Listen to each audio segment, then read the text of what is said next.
তোরা তো দেরি হলো কেন? আর আমি তোকে কতবার ফোন করছি দেখেছিস? প্রত্যেকবার তুই ফোনটা কেটে দিচ্ছিস। আসলে একটু ব্যস্ত ছিলাম। আচ্ছা, তুই না বলেছিলি বেড়াতে যাবি? তো চল এখন। না রে, আজকে না। রাজের সাথে দেখা করতে হবে আজ। তুই এক কাজ কর, তুই একা যা। আচ্ছা শোন, তুই এখন থেকে আমাকে যখন তখন কল করবি না। রাজ আমার পাশে থাকে তো তাই। আমি ফ্রি হলে আমি তোকেই ফোন করব। এখন আমি যাই, আমার দেরি হয়ে যাচ্ছে।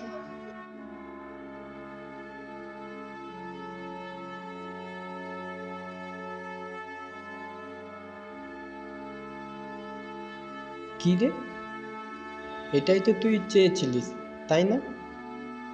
তাই এখন কেমন লাগছে? কাঁদছিস কেন তুই? শোন, আমি ফ্রেন্ড হিসাবে এটাই চাই, ও যেখানে থাকুক ভালো থাকুক। আজকে ভালোবাসার মানুষটাকে হারিয়ে কোনো আফসোস হচ্ছে না, কারণ আমি তার যোগ্য নয়। কিন্তু ভবিষ্যতে যদি কোনোদিন সাকসেস হয়ে তার যোগ্য হতে